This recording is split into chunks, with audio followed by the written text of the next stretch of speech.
Magandang araw mga kaibigan. Isang kwentong pag-ibig ang muli kong ibabahagi sa inyo na tiyak nakapupulutan ng aral at magpapaantig sa inyong mga puso. Pero kung bago ka pa lamang ay pakilike po ng ating video. Pakiclick ng subscribe button, gayon din ng bell icon para lagi kang updated sa mga susunod ko pang upload.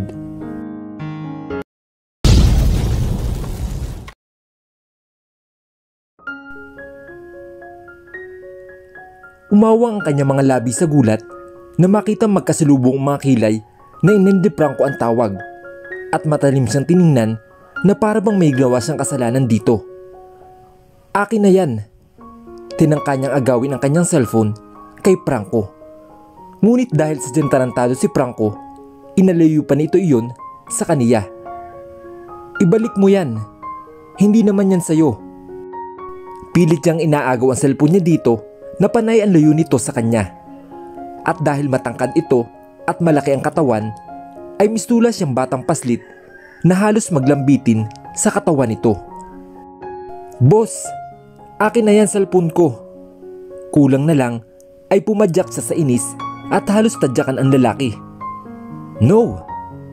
Matigas nitong sagot habang panay pa rin ang layo sa kanya ng cellphone niya. Hawak ng kaliwang kamay nito na nakataas bago ililipat naman sa kabilang kamay. Inis na kumayampit siya sa braso nito at naglambitin doon na parang unggoy. Hindi niya inintindi na tumapat ang mukha niya sa kilikili nito. Ang mahalaga sa kanya ay makuha niya ang kanyang cellphone. Ang baby niya baka umiyak. Akin na! Akin naman yan!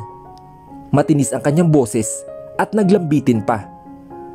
Hindi pa siya nakontento at itinaas pa niya ang kanyang mga paa at pumasag-pasag para mabigatan ito sa kanya nang sa ganoon ay mababa ang kamay nitong mahaba.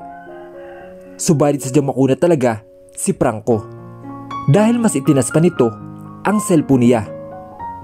Walang nagawa ang pagpapabigat niya at paglalambitin sa braso nito para umuklo man lang. He was still standing firmly like she was just a cotton for him. Wala man lang epekto. Inis na binintawan niya ang braso nito. Muntik pa siyang ma-outbalance sa sahig. Mabuti na lamang at maagap na nahawakan siya ni Franco gamit ang isa nitong kamay na hindi hawak ang kanyang cellphone. Ang baby ko! Hikbi niya at parang batang pumadyak. You will not talk to him while you're staying here. Matigas na wika ni Franco kay Trina.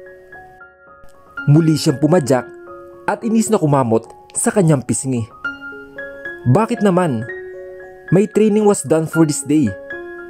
Wala naman tayo sa loob ng eroplano. Not even at the airport. Pre-day ko na ito, sir. No. You are intern of my company. You should be trained well. Hindi ka pa empleyado ng Philippine Airlines. Kaya kailangan mo mag-training pa kahit wala ka na sa loob ng eroplano. Napatangan man siya sa sinabi nito. Ano raw? Ang nonsense na mga sinabi nito. Sa pagkakatanda niya, ang pagiging flight attendant ang pinunta niya sa paliparan nito. Ano bang gusto nito? Na maging yaya / assistant siya nito? Fine, pero akin na ang cellphone ko. Private property ko yan. Lumalagpas ka na sa linya at boundary. Sir, employer at employee lang tayo rito. Invading of private property ang ginagawa mo. Umigting ang panga nito at tinitigan siya. Akala niya ay ibibigay na nito sa kanya ang kanyang cellphone dahil ilang sandali itong nanahimik at tila nag-iisip. Ngunit sa kanyang pagkadismaya, suplado nitong isinuksok ang kanyang cellphone sa bulsa na suot nitong slacks at saka lumabas ng pinto. Boss! Tili niya at hinabol ito palabas. Nilungon siya nito at matiim na tingin ang binigay sa kanya. Invading the private property, may ask. I'll give you a direct app and send you to the other airlines if you keep insisting getting this phone of yours. Suplado itong umismid sa kanya at iniwan siya nakanganga sa inasta nito. Hanggang sumakay ito sa elevator na nasa dulo ng hallway ay nakatanga pa rin siya. Magkasalubong ang kilay at nagdadabog na bumalik siya sa kanyang kwarto. Inis na lumabi siya at ibinalot ang sarili sa comforter. Namimiss na niya si Kalia. Hindi pa naman siya nakapagpaalam ng maayos dito. Baka umiiyak na yon dahil hinahanap siya. At saka, bakit ito nakatawag kung gayong mag-aalas 10 pa lang ng umaga? Di ba dapat ay nasa school ito? Pati na rin si Cassie? Napayak siya at sabay humikbi. 3 araw na hindi niya makikita ang anak, hindi niya mayayakap, mahahalikan at malalambing. Hinila niya ang comforter at pumailalim doon at saka umiyak. Naiinis siya kay Franco. Hindi niya alam kung ano ang trip nito sa buhay. Pero tama bang kunin nito ang cellphone niya? Ginagamit nito ang pagiging boss ng kumpanya pinagtitrainingan niya para pasunurin siya. Ayaw naman niya mabigyan ng field remark o kaya ay masipaalis sa Philippine Airlines. Opportunity na iyon para sa kanya at kapag nakakuha siya ng F ay hindi siya makakagraduate. Ano ba naman ito? Tinalo pa ang thesis making dahil sa sobrang hirap? Hindi. Sadya lang talagang pahirap sa buhay si Franco sa pagkakataong iyon. Naalala niya tuloy ang sinabi ni Jasper na ugali ng boss nila na kayang kontrolin ang mga tao sa paligid nito, na parang sundalo ito at kapitan. Kailangan nilang sumunod sa mga gusto nito para hindi mabigyan ng penalty. Mukhang ang totoo ang sinasabi ng senior flight attendant na si Jasper. Nakatulog siya na yakap-yakap ang unan. Ini-imagine niya na si Kalia iyon habang pumapatak ang mga luha sa kanyang mga mata. Hindi niya alam kung gaano siya katagal nakatulog. Nagising na lang siya dahil may Poncio Pilato na naman na bumubulahaw sa suit niya. May balak yatang sirain ang doorbell dahil sunod-sunod at tila inip na pinagpipipindot nito iyon. Lumingon lang siya sa direksyon ng pinto bago kinuha ang unan at itinakip iyon sa kanyang tenga. Ngunit sadya yatang talagang makulit ito at kung sino mang nasa labas ng pinto dahil hindi ito tumigil kapipindot ng doorbell at sinamahan pa ng katok. Tamad siyang bumangon sa kanyang kinahigaan at nakapaa na tinungo ang pinto. Nasa lubong niya ang seryosong kulay brown ng mga mata ni Sir Franco. Ngunit nang ilang sandaling mapagmasdan siya nito ay nagsalubong ang kilay nito. "Why the hell did you cry?" Tumaas ang boses nito. He was still on his suit. Kaya lang ngayon ay wala na sa ayos ang necktie nito at hindi na rin nakamamban ang buhok nito. Nakalugay na iyon na umabot hanggang balikat. Sumimangot siya at sabay humalakip-kip. "May kailangan po kayo, Sir Franco?" Pinasadaan siya nito ng tingin mula ulo hanggang paa at pabalik. Pinilit niyang huwag magpa-apekto sa paghagod ng tingin nito sa kanyang buong katawan. Ganitong ganito kasi ang tingin nito sa kanya noong pinagbili niya ang sarili dito. Oo, matagal na iyon pero nakatatak pa rin sa kanyang isip ang bawat detalye niyon. Paano ba niya iyon makakalimutan? Iyon ang gabi na naging ganap siyang babae kahit sabihin kapwa sila may intensyon na mga oras na iyon sa isa't isa. "Bakit ka umiyak?" Muli nitong tanong sa kanya habang nakatingin sa namamaga niyang mga mata. "Wala, sir. Hindi ako umiyak." Itinulak nito ang pinto at walang paalam na pumasok.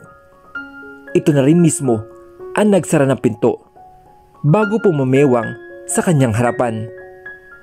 "You can't lie to me, Trina." Nagtaasan ang balahibo sa kanyang batok at nangaligkik siya nang marinig niya ang pagbagit nito ng kanyang pangalan.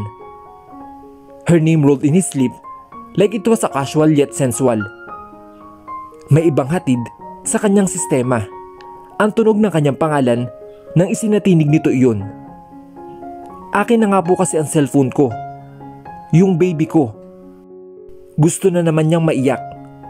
Kaya kung umiiyak dahil kinuha ko ang cellphone mo? Akin naman kasi yun eh. Ibalik mo na po, sir. Wala naman po akong ginagawang masama sa inyo. Binigyan siya nito ng matalim na tingin at nagagalit ang kanyang mga panga. Then he fished her phone out of his pocket. Fine. Here's your phone. Call that shit baby of yours. Ibinigay nito sa kanya ang cellphone na agad niya namang kinuha. Ipapabalik na rin kita bukas na bukas sa Manila. Hindi niya pinansin ang sinabi nito, bagkus ay mabilis nang binuhay ang cellphone na inop nito kanina. Mabuti nga na ibalik niya siya nito sa Manila. Nang sa ganun ay magpapabalik-balik lang siya sa mga domestic flights at sa gabi ay uuwi siya sa baby niya. Thank you po, sir. Ngisi niya kay CEO Franco na masama ang tabas ng mukha. Hindi siya nito sinagot, ngunit magkasulubong pa rin ang mga kilay nito. Walang salitang tinulukuran siya nito at napansin yatang hindi man lang siya naapektuhan sa sinabi nito na ibabalik na siya sa Manila kinabukasan. Agad niyang denial ang number ni Cassie nang marinig niya ang paglapat ng pinto pasara. 2 ring lang ay agad sinagot ng kapatid ang kanyang tawag. Ate, bungad nito sa kaniya. Hinahanap ka na ni Kalia. Bakit wala ka pa raw? Gabing-gabi na. Hinawi niya ang blinds sa ceiling to floor na salaming pader ng suit. Bumungad sa kanyang mga mata ang naglalakihang building na buhay ng mga ilaw. Nag-aagaw dilim na rin ang kalangitan. Lampas 6:00 na ng gabi iyon. Ganun ba siya kahaba na tulog? Kaya pala kumakalam na ang sikmura niya dahil hindi siya kumain ng pananghalian kanina. Pakausap naman kay Kalia. Nandyan ba siya? Kalia! Tawag nito sa kanyang anak sa kabilang linya. Sandaling naputol ang tawag at nag-switch iyon sa video call. Ngumiti siya ng malaki kay Kalia na makita niya ito sa screen ng cellphone niya. Mommy, you didn't wait for me to wake up. Nagtatampong boses nito na cute na lumabi. Her baby was wearing pink shirt and baby shirt na kulay blue. Nakapigtail ang buhok nito na nakatirinta sa 2 hati. Mommy needs to leave early. Important? Maliit siyang ngumiti at tumango. Yes, and hindi muna tayo magkikita ng 3 days. Sumimangot si Kalia at mas lumabi pa. Why? Is it important than me, the baby? Gusto niyang mapa-facepalm sa sinabi nito. There she goes again. Dinadaan na naman siya nito sa pagpapakyut sa kanya. No! Siyempre mas importante ka pa rin kay Mommy. But this is for your future. Para may pambili tayo ng bago mong shoes, ng bagong dress, at saka siyempre, para may food ka, at saka milk. But I will miss you. I know. And I will miss you too. 3 sip lang naman baby. Tapos, magkikita na ulit tayo. Her daughter pouts and blinked 3 times. Tila matandang nag-iisip sa kanyang sinabi. Kapag kuwan, ay tumango ito sa kanya. Okay. Kiss and hug me when we saw each other po, Mommy. Kalia loves you. Matunog na hinalikan nito ang palad bago inilahad sa screen ng cellphone, giving her a flying kiss. I love you too. Nag-flying kiss rin siya sa kanyang anak. Pero Mommy, are you going to still find Daddy? Inosente nitong tanong sa kaniya. Nakita niyang nagulat din si Cassie na nasa likuran nito. Baby, di ba sabi ko naman sa'yo na malayo siya? Opo, but I saw him, Mommy. He knows me because I call him Daddy. Hindi na po siya malayo. Bumuntong hininga siya. Kung alam lang ng anak niya, ay kasama niya ang ama nito ngayon. Nasa iisa silang lugar. Iyon nga lang, hindi niya alam kung paano sasabihin kay Franco ang tungkol kay Kalia. Anong gusto mong pasalubong ko sa'yo? Pag-iwas niya sa usapan. Kumislap ang mga mata ni Kalia sa tanong niya. Pink bug, mommy. Yung small, tapos pa ganito. Tumayo ito at hinaplos ang kamay mula sa kaliwang balikat patungo sa kanang bewang. Ah, sling bug ba, baby? I don't know what it's called, mommy. May big book kasi ako nun, diba? I want small one. I'll keep my money in there so I can save. Alright. Basta, you have to promise me that you will behave habang wala ako dyan. Huwag kang magpapasaway kina Mamila para hindi siya magkasakit. At syempre, be a good girl to Tita Cassie. Okay ba yun, anak? Opo, mami. Tanong nito at hinarap ang kapatid niya. Kinulong na maliit itong kamay ang mukha ni Cassie at saka kumurap-kurap. Good girl naman ako, Tita Cassie. Right? Right. Tawa ng kapatid niya at binuhat si Kalia para iupo sa hita nito bago bumaling ang tingin sa kanya. Kami na ang bahala kay Kalia, ate. Huwag ka nang umiyak dyan. Natawa siya at pinunasan ang tutubig niyang mga luha sa kanyang mga mata. Alam ko naman iyon. Pero syempre, first time na mawali ako sa baby ko ng ganito katagal. Ate, malapit ka rin magtapos ng pag-aaral. At saka sa tingin ko naman, kailangan niya na ding masanay. Tumango siya dahil may punto ang kanyang kapatid. May mga bagay lang talaga siguro na nakatadhanang magbago. Pagkatapos niya ng college, ay malamang magkakaroon siya ng flight domestically and internationally. At alam niya may mga pagkakataon na malalagi siya sa parehong sitwasyon. Dalangin niya lang ay wag lumaki si Kalia na may sama ng loob sa kanya. Dahil baka hindi niya ito mabigyan ng sapat na oras. Wag naman sana. She will do her best to be a best mom to her daughter. Teacher was sick, mommy. Singit ni Kalia nang tanungin niya kung bakit nakatawag ang mga ito kanina, gayong dapat ay nasa eskwela ang mga ito. Same po sila ng classmate ko.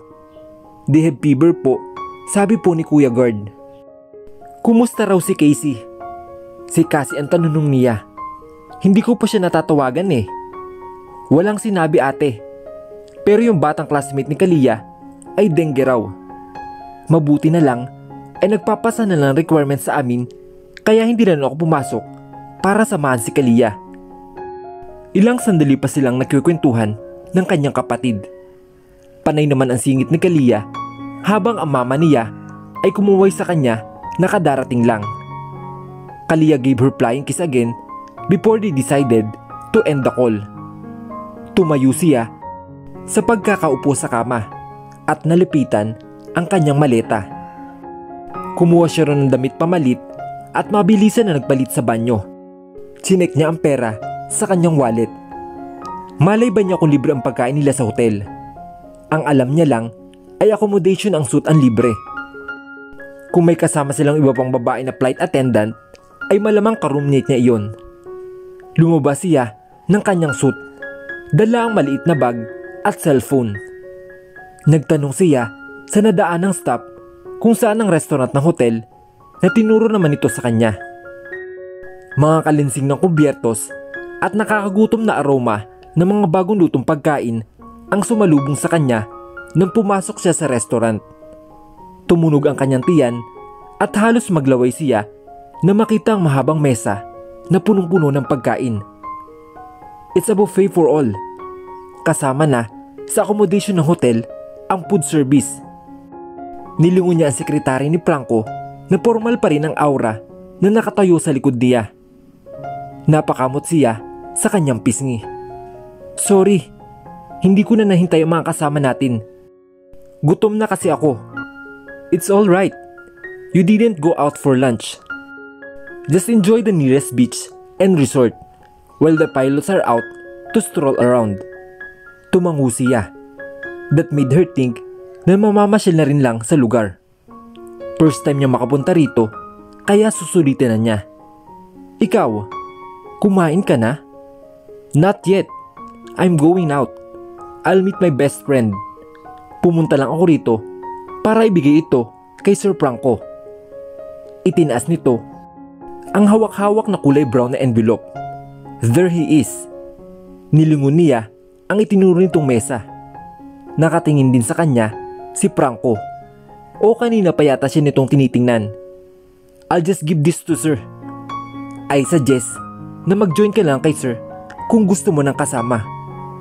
Or pwede naman na magpa-deliver ka na lang ng pagkain sa suit mo. Thank you. Wika niya at tinungo ang buffet table. Okay lang naman sa kanya na kumain na mag-isa. Wala namang kaso sa kanya na kumain na mag-isa. Kung mag-iinarte siya at magpapadeliver pa sa hotel, aba, baka mahimatay na siya sa gutom. Kumuha siya ng plato at inabala ang sarili sa pagkuha ng pagkain na gusto niya. She was about to put a fried chicken on her plate when someone snatched the kitchen tongs from her. Nilingon niya si Franco na seryoso ang mukha na kumukuha ng fried chicken sa kahabaan ng buffet table at inilagay sa plato niya. Hindi ka kakain, sir? Tanong niya nang mapansin na wala itong dalang sariling plato. I will. Inabot niya rito ang hawak-hawak niyang plato na ikinakunot ng noon nito. Kuhanan po kita ng plato. No need. I'm starving. Kasya naman dito ang pagkain nating dalawa. Kukunan na lang. It's fine. I'm hungry. Bahagya nitong ipinakita sa kanya ang hawak-hawak. Kung may gusto ka pa, I'll just ask someone to get it. Gusto ko nang kumain.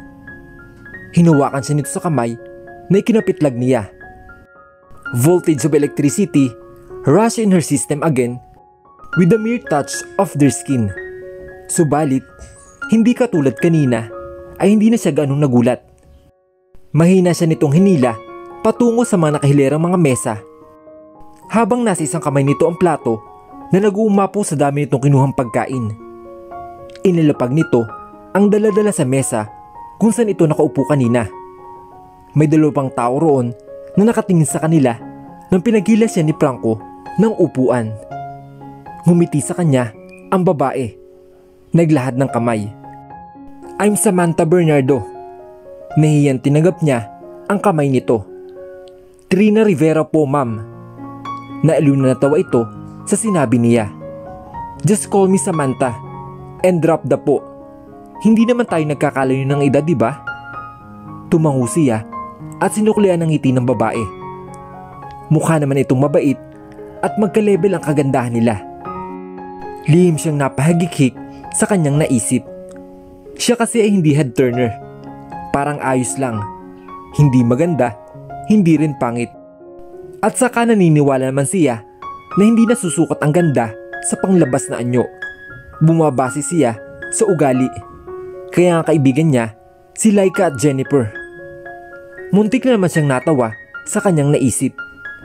Mabuti na lang at napigilan niya ang kanyang bibig dahil kung hindi ay magmumukha siyang baliw sa harapan ng mga kasama niya sa mesa. Oh, this is my husband, John Aguila.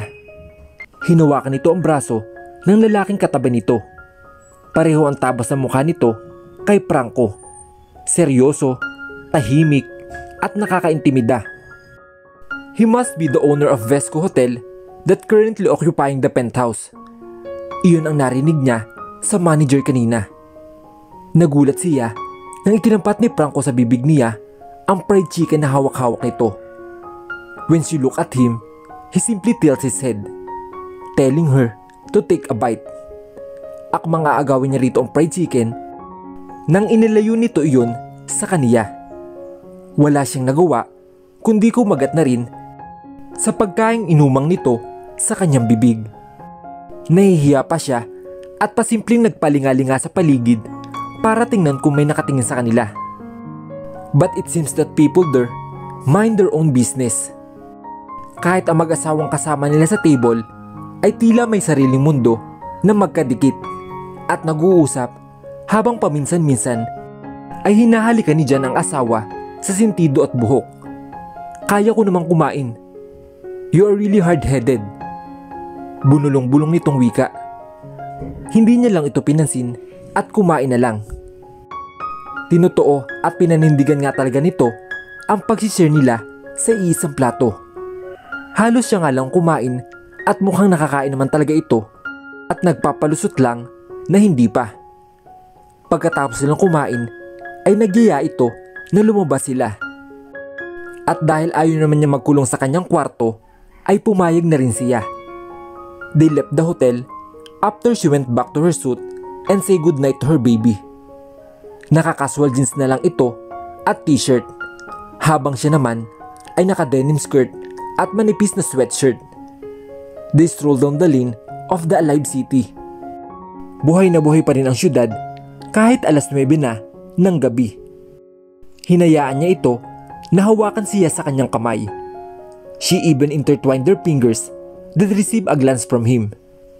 Seryoso ang mukha na sinulyapan siya nito at bumaba ang mga mata sa pagkakahawak nilang mga kamay. Hindi ito nagkomento bagkus ay pinisil pa ang kanyang mga kamay. Katulad ng dati, mistula siyang batang paslit sa tabi nito. Umabot lang siya hanggang dibdib nito at kailangan niya pang tumingala kapag tinitingnan niya ito sa kanyang mukha. Her petite body has no match for his big one. His body is really for the military men. The veins in his arms screamed danger, and his eyes were telling everybody to back up. "Where are we going, sir?" Tanong niya na makaluyo sila sa Vesco Hotel. "Franco, Trina. Call me Franco, not sir." Niyuko siya nito. "That's how you call me that night." Paos nitong wika sa kaniya. Nagtaasan ang balahibo niya sa batok kasabay ng pag-iinit ng kanyang mga pisngi. Kinalabutin siya sa paos nitong boses at sa intensidad ng titig nito sa kanya. Kusang bumukas ang mga labi niya at dumulas ang pangalan nito na ilang beses niya yatang nabanggit ng gabing iyon. "Franco." Napalunok siya dahil mas tumiim ang titig nito sa kanya at tila nagningas ang kanyang mga mata. Humigpit rin ang hawak nito sa kanyang mga kamay.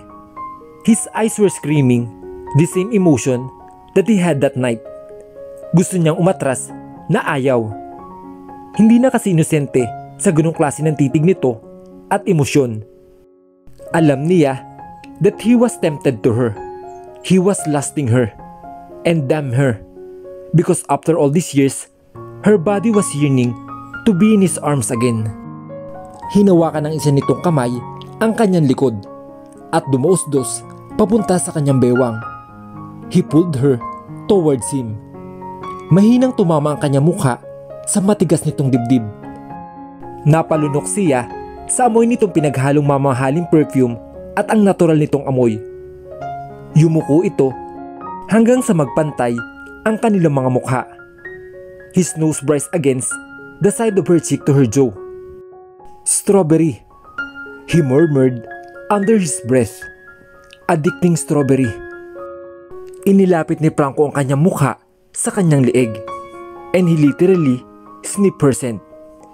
Hindi niya alam kung ano ang gagawin niya ng mga oras na iyon. Nanghina ang kanyang mga tuhod at nanuyo ang kanyang lalamunan. Naghatid ito ng kakaibang init sa kanyang kaibuturan. Pamilyar na pamilyar siya sa nararamdaman niyang iyon ngayon, at alam niya sa kanyang sarili na bibigay siya kapag ito ang gumawa ng unang aksyon. Tuluyan na kayang mahulog ang loob nila sa isa't isa o pamamaraan lang ito ni Franco gaya ng mga babaeng nakakasama niya dati? Hanggang kailan itatago ni Trina ang sikreto nito kay Franco na may anak silang dalawa? Ano ang naghihintay na kapalaran sa kanilang dalawa? Sabay-sabay po nating tunghayan sa susunod na kabanata ng ating kwento. Hanggang sa muli, mga kaibigan. Paalam!